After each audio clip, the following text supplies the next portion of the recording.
Demon Slayer Mugen Train movie has taken over the anime community, becoming the highest grossing film of all time in Japan, and has also been very successful internationally. But does it live up to the hype? The short answer is, for the most part, yes. Mugen Train is a very fun and entertaining film that made me feel very satisfied with some of the best animation, visuals, soundtrack, and fight scenes I have seen in an anime movie. This is easily one of the favorite anime films and a must watch for anyone who is fan of Demon Slayer.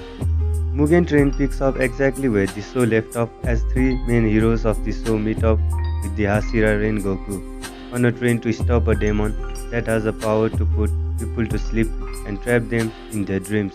This movie is very action centric, but it really did have some really nice character development. Tanjiro has some amazing scenes, especially the ones where he is trapped in the dream world, as well as his moment with Rengoku.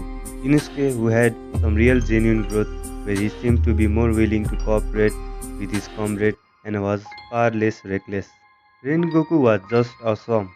He may have limited screen time, but he easily makes a great impression on you from the first scene till the end.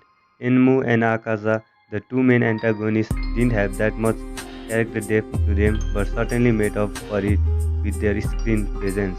Akaza had a lot of swagger during his fight with Rengoku. All of the voice actors did a fantastic job with the voice acting. I was simply blown away by just how good action was with Enmu versus Tanjiro and Akaza versus Rengoku. This movie is technically amazing. The team at Ufotable did an incredible job with the TV, but when that same amount of work and resources are put into just one movie, you get something truly incredible. From the background, character design, lighting, and visual effects, this film is simply gorgeous. Combine that with the great sound design, and you have this incredible sense of atmosphere. Demon Slayer is a fun, exciting, and entertaining 2-hour experience that any fan of the franchise or lover of anime should watch. If you have already seen this movie, then please write your opinion in comment section below. I would be pleased to read all of your opinion. Thank you.